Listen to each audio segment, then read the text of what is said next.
बिस्मिल्लाहिर्रहमानिर्रहीम, अस्सलाम वालेकुम। ईद स्पेशल शो में आप सबका खैर मकदम है। उम्मीद है कि आप लोग सारे के सारे ठीक ठाक होंगे और आपका ईद का दिन बहुत अच्छा गुजर रहा होगा। जो पाकिस्तान में लोग मौजूद हैं उनका भी, जो पाकिस्तान से बाहर पाकिस्तानी हैं या मुसलमान हैं, सबको ARY की जानिब से बहुत बहुत ईद मुबारक और अशफाक इसाक सत्ती की जानिब से।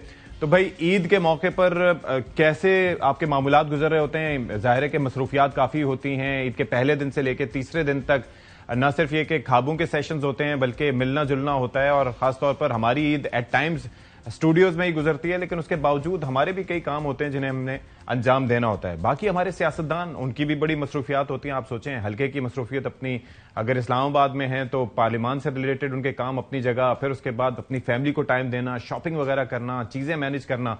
तो नॉर्मली ये जो हमारे टॉक शोज होते हैं, इसके अंदर हमारी डिस्कशन क्या होती है कि भाई इस मामले पर आपका मौकिफ क्या है, फलाने मामले पर आपका मौकिफ क्या है, फलाने ने ये कह दिया, फलाने ने वो कह दिया। लेकिन ईद के मौके पर डिस्कशन का रुख कुछ और होना चाहिए। जो सियासतदान हमारे हैं, क्योंकि जाहिर है कि इस्लामाबाद में मोस्टली हम बात करते हैं सियासतदानों से, चोली दामन का साथ है, तो उनसे जानना यह जरूरी होता है कि उनकी अपनी पर्सनल लाइफ क्या है, या वो ईद को किस तरीके से देखते हैं, उनकी बचपन की ईद किस तरह से गुजरती थी। तो दो शख्सियात को हमने आज अपने स्टूडियोज में दावत दी है, जिनके साथ मिलकर ईद सेलिब्रेट भी करेंगे और उनसे जानेंगे कि सियासत से हटकर उनकी जिंदगी में क्या है। तो तारुफ आपसे करवाए देते हैं। सेनेटर अफनानुल्लाह खान हमारे साथ मौजूद है। Thank you so much. Eid मुबारक आपको बहुत बहुत। और साथ ही साथ शेर अफजल मरवत साहब, रुकन कौमी असम्बली भी है। बहुत शुक्रिया जी आप दोनों का। ईद मुबारक हो। कैसी गुजर रही है ईद आप दोनों की? बिस्मिल्लाहिर्रहमानिर्रहीम जी, अल्लाह का शुक्र है, बहुत अच्छी ईद गुजरती है। माजी में भी बड़ी अच्छी ईद गुजरती है। ईद बड़ी खुशी का मौका होता है। बचपन की ईदें ज्यादा अच्छी गुजरती थी। वो तो बड़ा जैसे लुक फॉरवर्ड बंदा करता था कि कब ईद आएगी। उस पर ईद ही मिलती थी, फिर रिश्तेदारों के घर जाते थे, फिर वो हमारे घर आते थे। तो अब जो है थोड़ा सा मामला तब्दील इस तरह हो गया कि हम बड़े हो गए और जो बच्चे हैं अब उनकी ज़्यादा होती है ईद, हमारी भी होती है।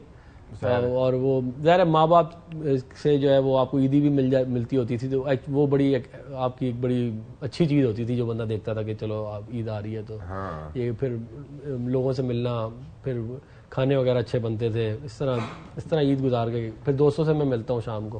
तो मेरी ईद तो इस तरह की ही नॉर्मली गुजरती है। शेर अफजल साहब आप बताएं, वैसे तो हार्डकोर डिस्कशंस ही हो रहे होते हैं आपके साथ, लेकिन ये कि ईद के मौके पर कैसी मतलब सेलिब्रेशंस होती है? ईद पे सेलिब्रेशंस तो बचपन में हुआ करती थी।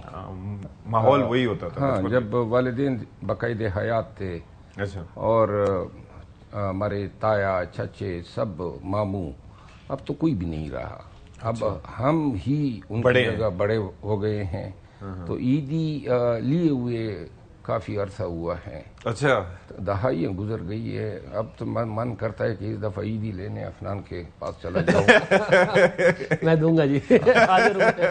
अच्छा, पहले ये ईदी का चक्कर होता था ना, तो कहते थे कि जी बड़े छोटे का चक्कर एक होता है कि जो बड़ा होगा तो वो देगा। लेकिन आपकी वालदा माशाल्लाह से हयात हैं जी। मेरी वालदा ये फरीजा अंजाम कर दे सकती हैं जी। मेरी अम्मी मुझे देती हैं, लेकिन ज़ाहिर वो जो है जो बचपन वाला माहौल था जिसकी ये बात कर रहे हैं, जिसमें सारे लोग इकट्ठे होते थे, वालिद भी मेरे होते थे, तो वो ज़रा ज़्यादा एंटरटेनिंग होता था। फिर आपको ये होता था कि चलो जी अब ईद इतनी इकट्ठी होगी तो अब इससे ये करेंगे, ऐसे यहाँ जाएंगे, ये खाएंगे। तो वो वाली तो ज़ाहिर है वो विद टाइम जो है वो वाला मामला रहता नहीं है।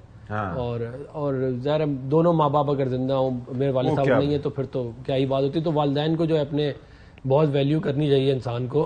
और बिलखुसूस देखें जो गरीब लोग हैं, जो मिस्कीन है, जो यतीम है, जो गरीब है, उन लोगों की भी ईद है।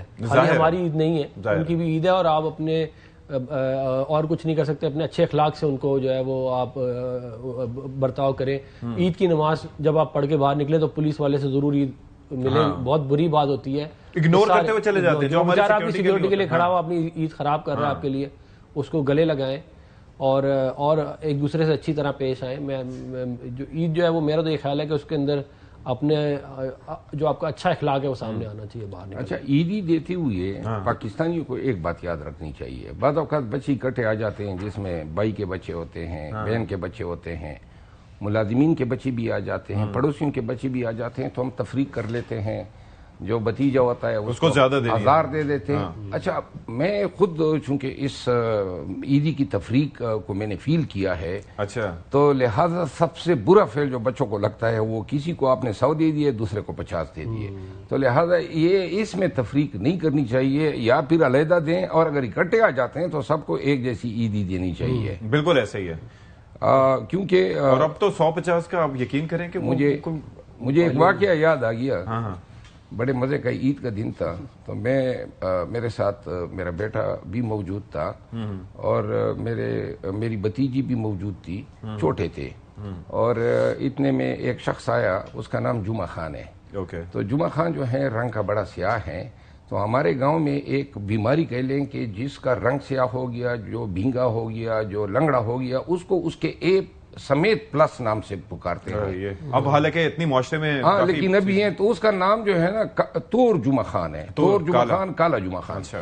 तो उसको तोर जुमा बुदी जो है बड़े को कहते हैं, यानी। तो वो उसने मेरे बेटे को पैसे दिए ईद के, लेकिन वो जो भतीजी थी ना वो शायद नजरअंदाज कर गया या नहीं। तो आगे से वो भतीजी उसे कहती है, तोर जुमा बुदी, मैं भी फलां की बेटी हूँ। वो बताना चाहता था कि मैं इसकी भतीजी हूँ। तो तोर जुमा बुदी जो है ना ये वायरल हो गया था उस जमाने में। ओके। तो ये है कि ईदी देते वक्त, ईदी लेते वक्त ये एक समा होता है, और मैं खुद ईदी देने में बड़ा जनरस हूँ। अच्छा। हाँ, सबको देता हूँ, जितने गुरबा आते हैं, मसाकीन आते हैं, और इसके अलावा खानदान में तो मतलब है कि जितने भी घर के खानदान की लड़कियां, खवातीन और मर्द और बच्चे, वो मेरे आने पे बड़े खुश होते हैं। फिर हमने सही टाइम पे आपको बुलाया। अच्छा, मुझे बताइए कि ज्यादा से ज्यादा ईदी मतलब बचपन में कितनी मिलती रही होगी उस वक्त? तो करेंसी बचपन में तो देखे उस वक्त तो मेरा ख्याल है 50 रुपए जो है वो भी बहुत ज्यादा होते थे, और 100 रुपए भी मिल जाते थे, कभी कभी 500 भी मिल जाते थे। तो ये मुझे 500 एक दफा मिली थी 10-10 की गड्डी में। तो आप सोचें कितनी वो तो ऐसा लगता होगा कि आप बहुत अमीर हो गए। मुझे वाकई में बड़ा 10 रुपए की भी वैल्यू थी। हाँ, I felt like a very rich person. तो 4-5 रुपए की चीजें मिलती थी ना। देखा आपको, आपने 4-5-7 रुपए का आपको बन कबाब मिल जाता था कराची में, इतने का मिल जाता था। कराची के खाबे तो एक अलग ही, वो एक अलग खाबे के तो इसी तरह का था मामला। तो वो उस टाइम पे जो है वो इस तरह, फिर ये कि कजन से जब हम मिलते थे ना, तो फिर उसका भी एक बड़ा मजा आता था कि फिर क्रिकेट वगैरह खेल रहे हैं, कभी फुटबॉल पैसे स्पेंड। लेकिन मसला ये था, मेरे साथ एक प्रॉब्लम रही, वो ये था कि जब भी ईदी आती थी और जमा हो जाती थी, मैं इकलौता था जाहिर है, तो वो ये भी पैसे दे रहा है, ये भी पैसे दे रहा है, इधर से आ रहे हैं। तो फिर उसके बाद वालदा मेरे पास आती थी शाम को, उनको एक्स्ट्रा प्यार आ रहा होता था। वो कहती थी ये ईदी तुम दे दो, और ये वरना तुमसे गुम हो जाएगी, मैं संभाल के रखूंगी, फिर ले लेना। लेकिन फिर वो उसके बाद दोबारा वो मिलती नहीं थी। तो 1-2 दफा मेरे साथ हुआ, उसके बाद फिर मैं मोहतात हो गया था। फिर मैं कहता नहीं अम्मी मैं खुद संभाल लूंगा, आपके पास से। आप लोगों के साथ कभी ऐसा हुआ? हमेशा मेरे ख्याल में तमाम जो है तमाम माएँ ऐसे ही करती है कि बच्चे जो है ना वो जाय कर देते हैं, घुमा देते हैं। बहरहाल ये मेरा ख्याल है कि कॉमन प्रैक्टिस है ना।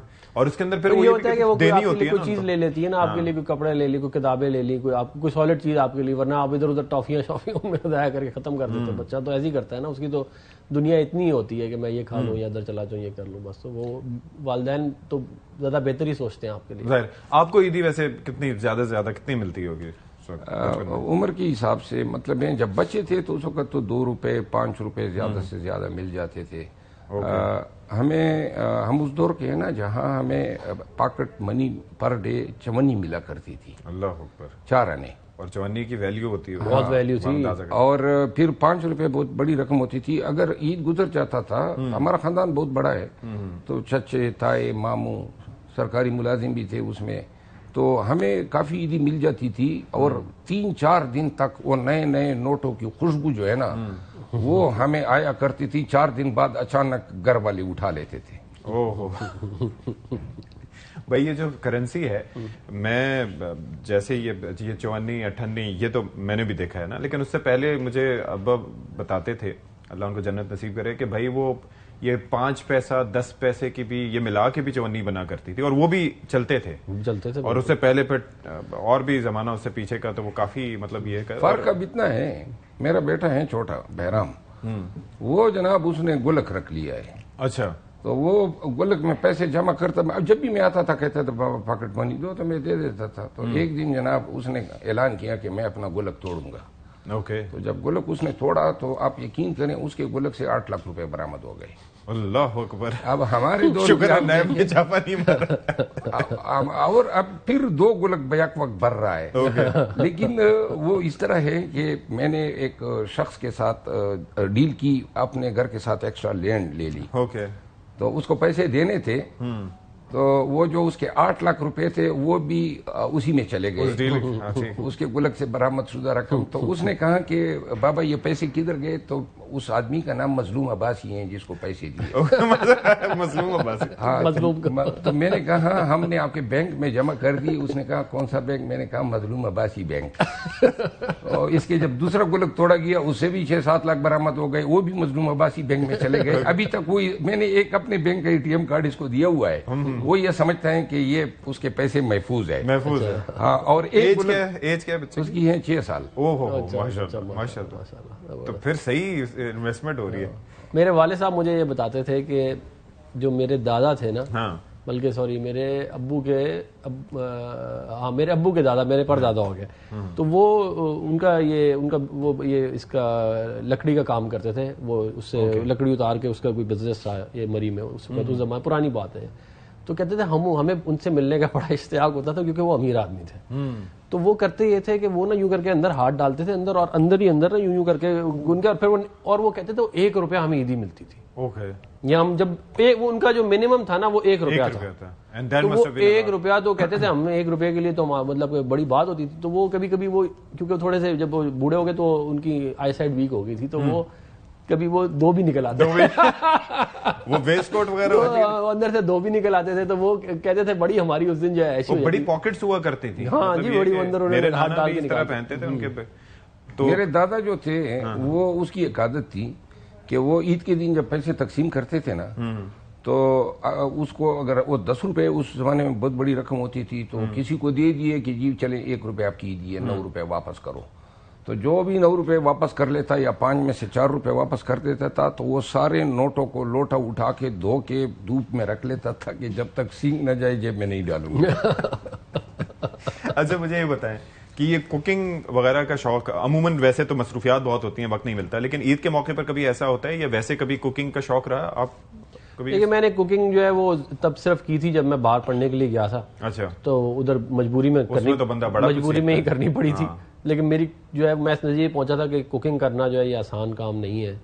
ये कुकिंग करना जो है ये एक आर्टिस्टिक काम है। It is Indeed. ये कोई इंजीनियरिंग काम नहीं है। अच्छा मैं ये कहता हूँ उसके लिए आपको रेसिपी की जरूरत नहीं होती। वंस यू नो इट, आपको पता है basic, you have to feel it, intuitive है। आपको फीलिंग आनी चाहिए ना, और अगर आपको नहीं आती तो फिर आप गलत करेंगे काम। मुझे याद है मैंने एक दो हल्दी सदा डाल दी खाने के अंदर, वो मैं हड्डी बना रहा था, वो मैं उसको ठीक करने की कोशिश करूँ, वो ठीक ही ना हो किसी सूरत। वो मुझे फिर फेंकनी पड़ी, वो इतनी मुझे भूख भी लगी हुई थी। तो वो होता ये था कि जब भूख लगती थी तो मैं उठ के खाना बनाना शुरू करता था। अल्लाह अकबर। और उससे पहले मैं लेटर आता था कि चलो अब कुछ सुस्ती में, ज़ाहिर है वो यूनिवर्सिटी से पढ़ के मैं आया होता था तो मैं थक जाता था, तो मैं फिर उठ के जब बनाओ तो ज़ाहिर है उसमें घंटा, आधा घंटा, 40-50 मिनट तो लगते हैं। बनाने उतनी देर में आपको और भूख लगनी शुरू हो जाती थी। अच्छा मैंने तो जो इन्होंने कहा ना, मैं भी बाहर गया था बच्चों समेत। बच्चे जब वापस आ गए और मैं अकेला रह गया, तो मैं गर्म करने का काम तो कर सकता था, पकाना मुझे नहीं आता था। अच्छा। अलबत्ता एक किस्सा ईद के हवाले से याद आ गया। वो मामू के घर हम गए। ओके। अब मैं उस जमाने में जज था, ईद गुजारने उधर चले गए, बच्चे भी साथ में थे। तो रात को मुझे भूख लगी, तो अब चांद रात थी, अभी ईद का ऐलान नहीं हुआ था। तो किचन में गया तो पकोड़े थे, पकोड़े मैंने गर्म किए और कहीं से मुझे चटनी मिल गई और आके मैंने चटनी समेत खा ली। ओके। अच्छा थोड़ी देर बाद पता चला कि जिसको मैं चटनी समझा था वो लड़कियों ने मेहंदी रखी हुई थी। और अल्लाह अकबर, अल्लाह अकबर। उसमें कोई नमक मिर्ची आपको महसूस नहीं? ना, वो पकोड़ों का जायका इतना ज्यादा तेज था कि हमें मेहंदी का पता ही नहीं चला। चले हमारे दरमियान एक ऐसी शख्सियत मौजूद है जिसने मेहंदी चखी हुई है कि कैसी। मुझसे तो क्या है, वो पूरा कटोरा ही खाली कर दिया था। वो हमारे घर में एक मुर्गी हुआ करती थी देसी, तो वो यही रावलपिंडी में वो जो मुर्गी थी वो देसी थी, मुर्गी देसी थी। तो वो फिर ये था कि काफी उम्र रसीदा हो गई थी और उसका ये था कि दूसरे चूजों वगैरह को या मुर्गियों को मारा करती थी। अच्छा, मतलब उसका बस नहीं चलता था कि वो जान से मार दे। तो मेरी वालदा ने तंग आके कहा कि अब ये ज़िबा होगी। अच्छा, पहले मैं बचाने की कोशिश करता था, लेकिन एक दिन इवेंचुअली उसकी बारी आ गई। मैंने कहा अब इसको पकाऊंगा भी मैं। अम्मी ने कहा ये पुरानी 4-5 साल की उम्र की देसी मुर्गी है, तुमसे नहीं गलेगी। अब मुझे आइडिया नहीं था, मैं कर चुका था, तो मैंने जाके उसके अंदर सोडा, मैंने कहा मैं डालता हूँ। अब सोडा कितना डालना था ये आइडिया नहीं। अब उसके अंदर मैंने कोई 2 चम्मच भर के सोडा डाल दिया और उसके बाद उसको ढक दिया। बाद में आके मैं ढूंढ रहा हूँ कोई 15 मिनट बाद, तो मुझे उसमें मुर्गी नहीं मिल रही। वो सारी की सारी जो है वो उसकी नजर हो गई, उसकी नजर होगी। तो ये है कुकिंग। मेरी वालदा जो है, जब मैं बाहर जा रहा था तो मेरे ज़ाहिर घर में तो इंसान की ऐसी होती है, गर्म आपको रोटी मिलती है, आपकी बड़ी आपको हर चीज आपकी सेट होती है, नाश्ता भी खाना भी आपको, मतलब हमारे घरों में जो नॉर्मल, तो उसमें तो आपको बड़ा अल्लाह ताला की बड़ी नेमत होती है। अब जब बाहर में जा रहा था तो अम्मी मुझे कहती है कि तुम कुछ सीख लो, वहां से तुमसे होगा नहीं। तो मैंने मुझे कहा मैं बाहर भी जाऊंगा, मैं खाना भी बनाया करूंगा अलग-अलग। मैंने बड़ी अपनी तरफ से जो है ना वो कि मैं ये भी करूंगा, तो बल्कि मैं आप लोगों से बेहतर किया करूंगा। मैंने ये तो कहती अच्छा ठीक है देखते हैं। तो जब मैं गया हूँ बाहर तो मुझे पता चला कि ये तो बड़ा बहुत मुश्किल काम है। मैं तो 2-3 चीजों के अलावा, मैं ये चनों का पुलाव, दाल चावल, रोटी मुझसे नहीं बनती थी, पराठा तो नामुमकिन था। मतलब रोटी कभी गोल हो ही नहीं सकती थी, हर दफा कभी इधर निकल जाती थी कभी उधर। तो फिर वो 1-2-3 चीजें थी जो आसान थी। दाल चावल आप कितना भी खराब कर लोगे ना, चावल आप उसका वो बन जाता था कभी कभार, वो जो गूदा सा बन जाता था। लेकिन अब खाने के काबिल होता था, खाने आप दाल डाले खा ले तो आपका ठीक है। अच्छा, मेरी जिंदगी आसान इसलिए रही कि वो राइस कुकर वगैरह होते थे, तो उसमें ये है कि वो राइस वगैरह बनाना निस्बतन आसान होता है। मैंने तो खुद उसमें वो जो नॉन स्टिक होता था उसमें बनाने की कोशिश करता था। मुझे ये बताएं कि ये सियासी करियर सही रहा, आप जज भी रहे और बड़ा अच्छा आपका करियर था, तो वहां से इधर शिफ्ट कैसा रहा, और do you miss that time? क्योंकि वो बड़ी अथॉरिटेटिव एक आपका एक वो होता है। वो एक वक्त के लिए, जब आप जवान होते हैं, आपको इख्तियार और आपको ताकत का इस्तेमाल और ये प्रोटोकॉल वगैरह अच्छा लगता है। लेकिन कई लोगों को तो इस उम्र में भी नहीं, बेवकूफ होते हैं। अच्छा, बेवकूफ होते हैं जिनको ये प्रोटोकॉल की ये होते हैं। मुझे कभी इब्तिदा में शायद रहा हो, लेकिन वक्त के साथ ही फिर जो है मैं अपने साथ पुलिस गार्ड्स वगैरह नहीं फिराया करता था। आप वैसे ही फोकस में आ जाते हैं। तो इसके बाद जो है नौकरी का सबसे अच्छा जो एस्पेक्ट था वो ये था कि इस मुलाजमत में जितने अरसे में हमने ये सीखा कानून और मुख्तलिफ कवानीन, हर किस्म के, यानी आइली कवानीन, सिविल लॉ, क्रिमिनल, ये सीखने के लिए 50 साल का वक्त दरकार था, जो हमने 10 साल में सीखा। अफनान साहब, मुझे ये बताएं कि सियासतदान ना होते तो क्या कर रहे होते इस वक्त? जो सियासतदान नहीं था तो अब मैं आईटी की कंपनी थी वो चलाता था, अभी भी वो चलाता हूँ, लेकिन अब टाइम ज़्यादा कम मिलता है तो फिर उस पर इतना फोकस नहीं रहता। तो मैं पिछले 2013 से जो है मैंने ऑनवर्ड्स अपनी आईटी कंपनी स्टार्ट की थी और वो अभी तक वही चला रहा हूँ। उससे पहले मैंने तकरीबन 7 साल जो है वो जॉब की थी ब्रिटिश टेलीकॉम में। बीटी जो है बहुत बड़ी मल्टीनेशनल कंपनी है। एक और company read business information RBI, उसमें भी मैंने कुछ अर्सा काम किया था। तो ये 2 जगहों पे मैंने मुलाजमत की तकरीबन 7 साल, जब मैं यूके में ही था। फिर इधर आके फिर मैंने अपना काम शुरू कर दिया, फिर काम भी किया और सियासत भी की, फिर सियासत भी साथ साथ की। अब्बू ने मुझे कहा था कि खुद ही अपना काम करो, पहले अपने आप को स्टैब्लिश करो, फिर सियासत करना, वरना इस तरह तुमसे, जिस तरह मैंने किया तुमसे होगी नहीं, बहुत मुश्किल होता है। तो आपके पास कम से कम इतने रिसोर्सेज होने चाहिए कि आपने मामला अच्छी तरह चला सको, फैमिली को देख सको। चले जी, यहाँ पर एक ब्रेक ले लेते हैं। ब्रेक जो हमारा ये डिस्कशन है ईद शो के हवाले से वो जारी रहेगा। Stay with us. जी, ईद के स्पेशल शो में आप सबका खैर मकदम है। बात हो रही है शेर अफजल मरवत साहब से और सेनेटर अफनान हमारे साथ मौजूद हैं। अच्छा जी, अब थोड़ा सा इंटरेस्टिंग इसको बनाते हैं। मुझे ये बताइए कि अगर ये जो कपड़े वगैरह, माशाल्लाह आप भी बड़े खुश लिबास हैं और हम देख रहे होते हैं, शॉपिंग वगैरह कपड़ों की कौन करता है? खुद से ही इंतखाब करते हैं कपड़ों का? पहले तो मैं बड़ा खुश होता था, पूरे घर के लिए मैं शॉपिंग किया करता था। अच्छा, लेकिन जब से लाइमलाइट में आए हैं उस दिन से फैमिली मेरे साथ कभी बाहर निकली नहीं है। क्यों? मैं निकलता ही नहीं हूं ना, क्योंकि कैमरास आर एवरीवेयर और हमें सिक्योरिटी की भी इश्यूज हैं।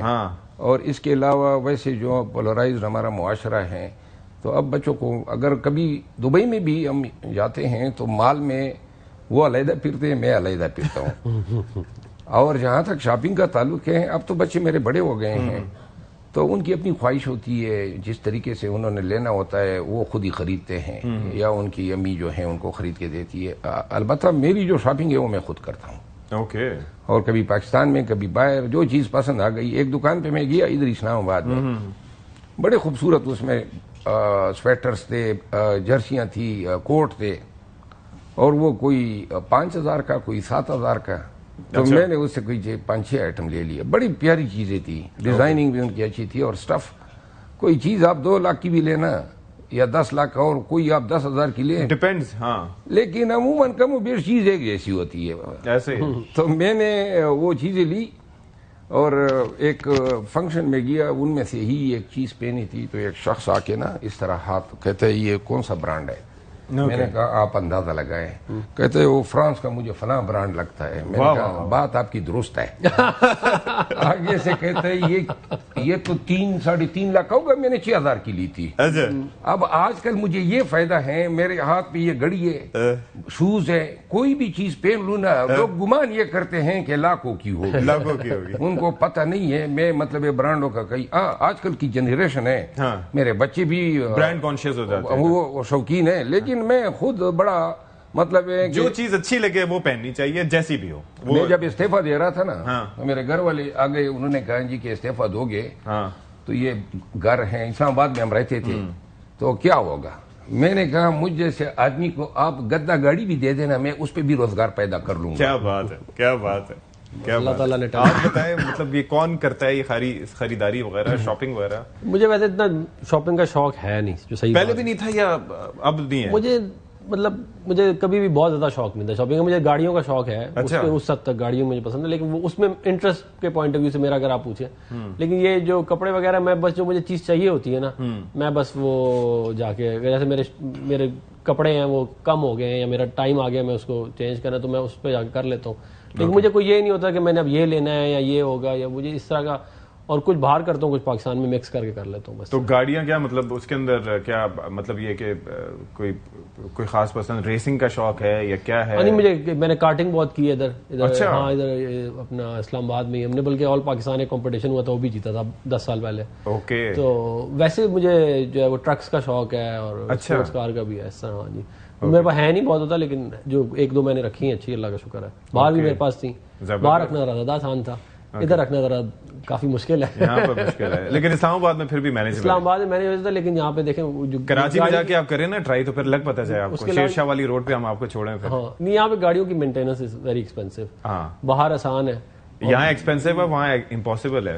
हाँ जी। You lived in Karachi? I lived in Karachi. Karachi में तो आप ज्यादा अच्छी गाड़ी रखने, क्योंकि नीचे लग लग के तबाह हो जाएगी। वहाँ पे आप ट्रक ही रख सकते हैं, यहाँ आप एसयूवी रख सकते हैं। ऐसे ही है। तो वो इस तरह के कहते हैं, मुझे इस तरह के शौक हैं। और फिर ये होता है कि अगर मुझे कोई चीज अच्छी लगे, या मेरा कोई मुझे, जैसे हाइकिंग का भी शौक है, तो हाइकिंग का गियर मेरे पास होता है, इस तरह की चीजें मैं ले लेता हूँ। नहीं, यू आर वेरी गुड। हाँ, वो तो आप साथ ही में बड़ा तेज चलते हैं। बस आपको भी लेके जाएंगे। हाँ, लेके जाएंगे इनको। मतलब गाड़ियों में जो है ना, नई नस्ल को वैसे ही गाड़ियों से बड़ा पसंद है। मेरा एक बेटा है बड़ा, वो जब 18 साल का हुआ ना, 18 साल का भी हुआ नहीं था, तो मैंने उसकी गाड़ियों की बचपन से, छोटी गाड़ियों से शुरू हुआ था, वहीं से सिलसिला शुरू। हाँ, और गाड़ियां जो हैं, मैंने मेरे घर में शुक्र है कि पार्किंग मैंने बड़ी रखी है, क्योंकि जितने बच्चे बड़े होते गए सबका डिमांड मुझे गाड़ी लेकर दो, तो अब सब बच्चों को गाड़ियां दी है, उनकी अम्मी को दी है, और खुद मेरी जरूरत बुलेट प्रूफ की है।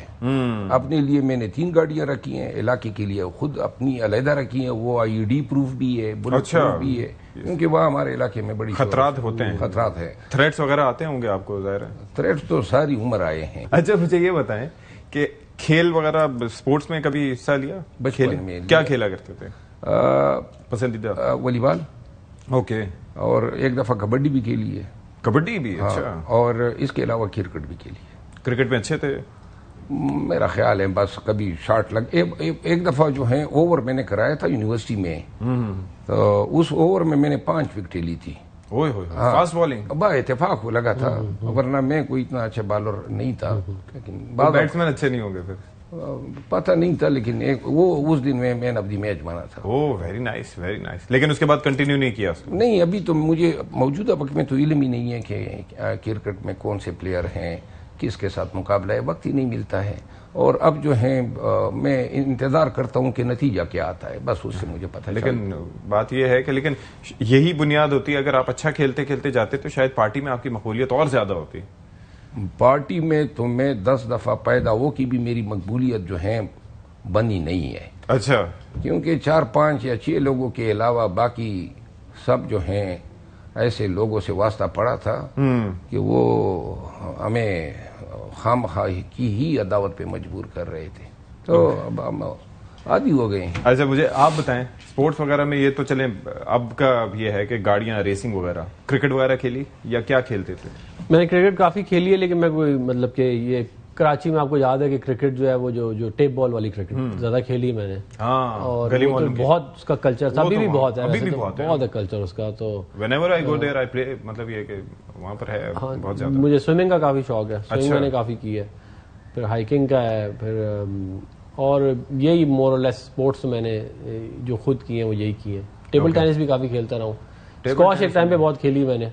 अच्छा। क्योंकि मेरे शोल्डर का इशू हो गया था, तो फिर मैंने स्क्वॉश में आपके मतलब ये है कि काफी मुश्किल हो जाता है, आपके पाँव की एंकल इंजरी भी हो जाए, नी की भी इंजरी हो सकती है, बहुत ज्यादा इट्स फिजिकली चैलेंजिंग। और वो बॉल को हैंडल करना, शुरू में बॉल डिफरेंटली रिएक्ट कर रही होती है, बाद में डिफरेंट गर्म हो जाती है, हाँ, गर्म हो जाती है, ठक ठक जोर से। हाँ, तो वो इस तरह के मैंने किए हैं स्पोर्ट्स काफी मुझे अब तो खैर इतना टाइम नहीं मिलता, अब तो हाइकिंग वगैरह कर लेता हूँ मैं। ओके। कभी मैं नॉर्थ भी, हाँ मैंने बेस कैंप किया हुआ है नांगा पर्वत। ओके, अच्छा अच्छा। और तो यानी कि फिटनेस वगैरह आप कोशिश करते हैं? मैं मेंटेन करने की कोशिश करता हूँ। स्विमिंग भी कर लेता हूँ आजकल, कभी टाइम मिले गर्मियों में।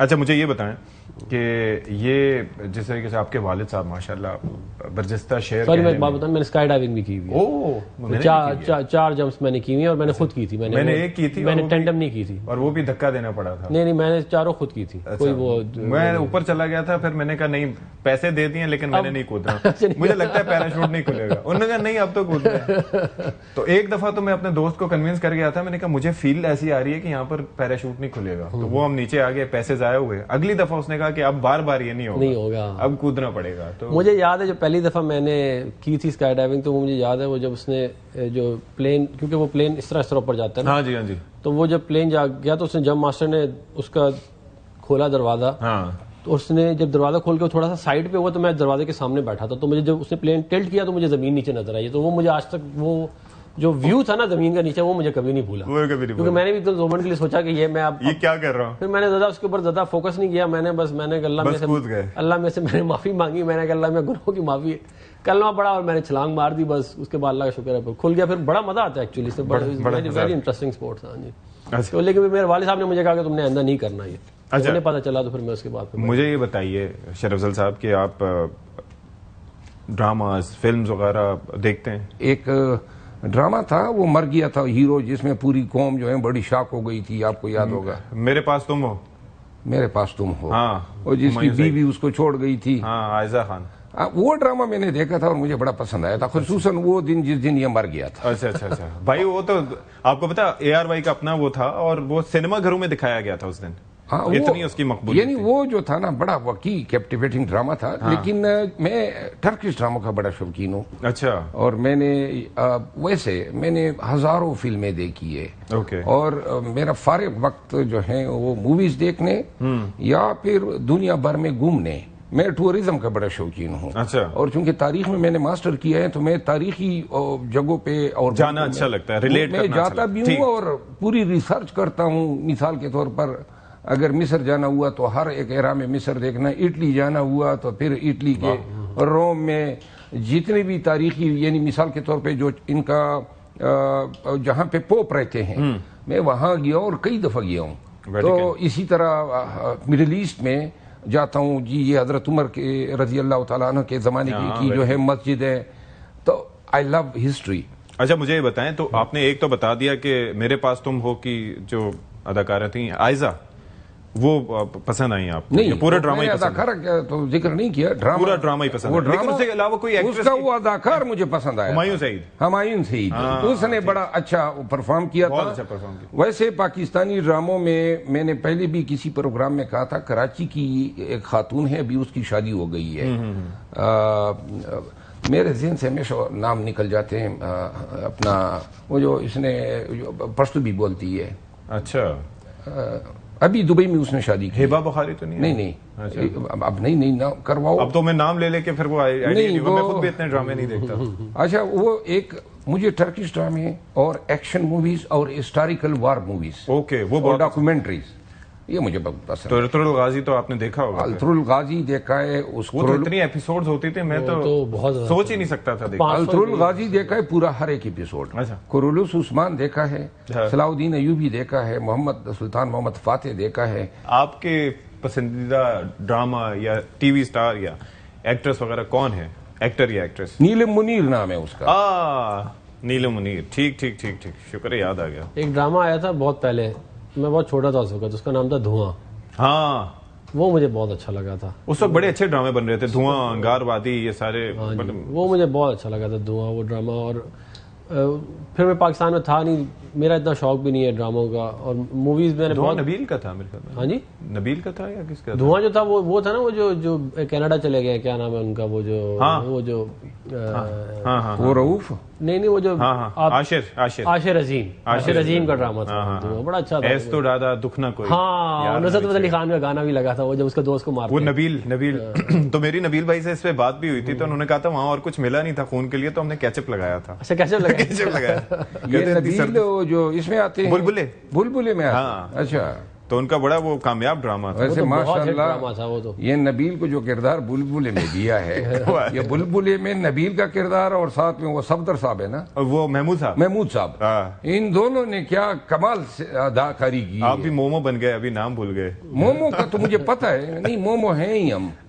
मोमो में मतलब वो जो मोमो है ना, मोमो बाज़ औक़ात वो रेटिंग ज्यादा कर जाती है, लेकिन ये नबील और महमूद साहब कमाल है ना, इन्होंने कमाल किया है। और मैं ये ड्रामा जो है ना बुलबुले, जब कभी सामने आया, अभी तो 2 साल हुए मैंने नहीं देखा है, लेकिन मैं इसका बड़ा मदा था। टीवी पे भी कभी आ रहा होता है ना, तो मैं भी रुक के देख लेता हूँ, क्योंकि उनकी ऐसी, और वो नबील खुद भी कहते हैं कि भाई हमने सोचा नहीं था कि इतना अरसे तक इसको चलाएंगे, लेकिन जैसे जैसे वक्त गुजरता गया उसमें इम्प्रोवाइज करते गए, और वो मकबूलियत उसकी ऐसी है, लोगों में बड़ा पसंद करते हैं। अच्छा, मैं अब थोड़ा सा कुछ, मुझे एक पहले मैं चाहूंगा कि आप कोई, वालिद साहब माशाल्लाह जो शायरी के हवाले से मशहूर थे, कुछ शेर अगर आप मौके की मुनासबत से हमें सुनाना चाहें।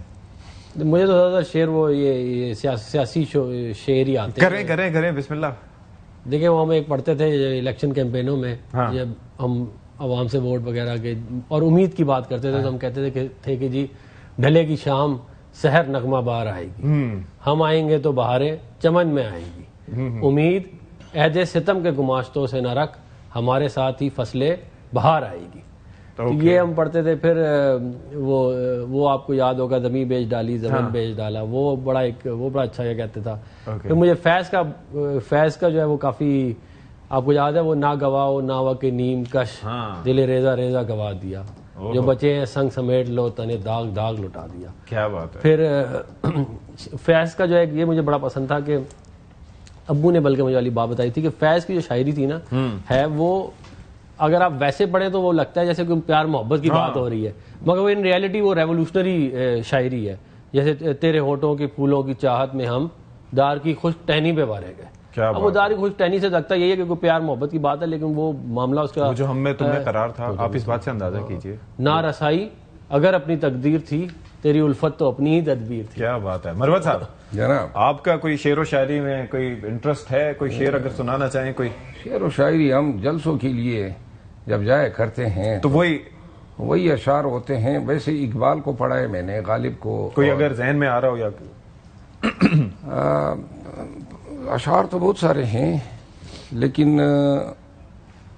ये एक शेर में अर्ज कर देता हूँ। हज़रत अल्लामा इकबाल का शेर है कि निगाह बुलंद सुख ने दिल नवाज जाने पुरसूज, यही है रख्त सफर मीरे कारवां के लिए। क्या बात है। इकबाल की तो देखें, इकबाल के बारे में तो मैं इकबाल शायर तो थे ही बहुत जबरदस्त, इकबाल मुफक्किर बहुत बड़े, मुफक्किर बहुत बड़े थे। और जो उनकी फिलॉसफी थी और जो उन्होंने मुसलमानों के अंदर जो जज्बा डाला उनके उनके उनके कलाम में, ये शिकवा जवाब शिकवा, और वो तो कुलियात इकबाल अगर आप पढ़ें तो वो तो कमाल है। ऊपर से ऐसा लगता है जैसे उनको क्या कहते हैं अल्लाह ताला की तरफ से स्पेशल था। यहाँ पर हम एक ब्रेक ले लेते हैं जी, ब्रेक हाजिर होते हैं, कहीं जाइएगा नहीं, स्टे विद अस। ब्रेक के बाद एक बार फिर से हमारा जो ईद का स्पेशल शो है ऑफ द रिकॉर्ड का, उसमें आप सबका खैर मकदम करते हैं। पार्टी में एक्सेल करने के लिए ताल्लुकात जरूरी होते हैं? मेरा ख्याल है कि किसी भी पार्टी में एक्सेल तभी किया जा सकता है जब वर्कर्स आपको पसंद करें, और वर्कर जो है आपकी कारकर्दगी की बुनियाद पे आपको पसंद भी करते हैं और आप एक्सेल कर सकते हैं। सिफारिशों से ताल्लुकात से कोई एक्सेल नहीं है। आप मनासिब ले लेते हैं लेकिन आप डिलीवर नहीं कर पाते हैं तो अल्टीमेटली आप फेल हो जाते हैं। अच्छा, वजीर बनने के लिए क्या ताल्लुकात जरूरी होते हैं या एक्सेस जरूरी होती है? मेरा ख्याल है बहुत ज्यादा जरूरी होते हैं। ज़ाहिर ताल्लुकात, हमारे जिस तरह का मुल्क है उसमें ताल्लुकात तो बहुत इंपॉर्टेंट है। खुशामद ज्यादा जरूरी, खुशामद, ये भी मेरिट से हट के खुशामद। जी हाँ जी, असल में डिपेंड करता है कि आप, हर बंदे का अपना अपना होता है ना, आप उस वक्त कौन है जो और उसको क्या पसंद है, उसको क्या पसंद है। तो कुछ लोगों को मेरिट पसंद होता है। एक घर में एक नाबीना, एक बहरा और एक गूंगा शख्स है, आटा पिसवाने के लिए जाना है, तो कौन जाएगा उन तीनों में से? मेरे ख्याल गूंगे को भेज देंगे।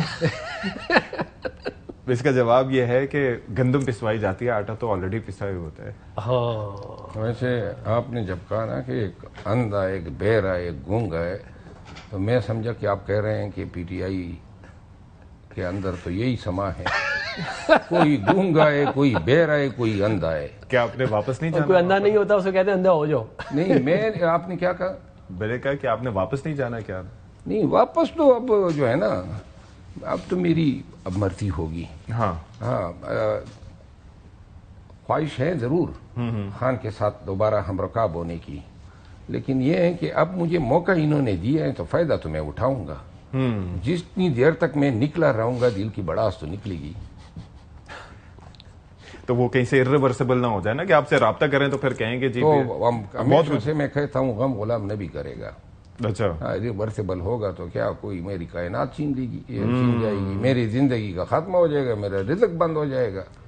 अच्छा, अल्लाह ताला ही चलाता है। अच्छा, मुझे एक चीज बताएं, आपसे सवाल, नवाज शरीफ या शहबाज शरीफ? नवाज शरीफ।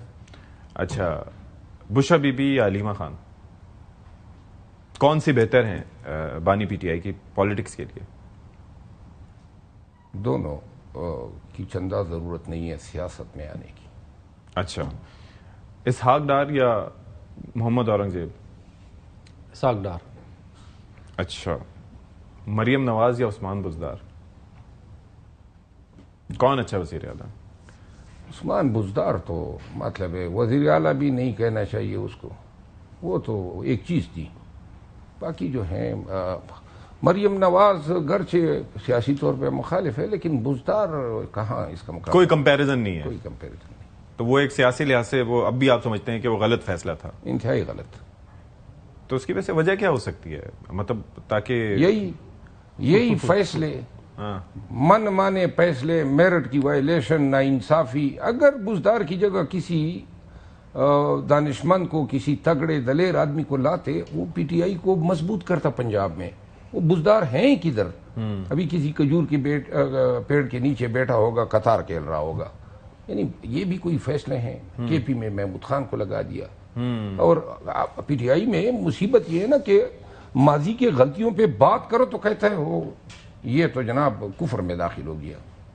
ये मुझे एक बात बताएं, वजीर दाखिला, जाहिर है कि इसमें 3 इस वक्त नाम है, कौन सा इसमें से बेहतर है?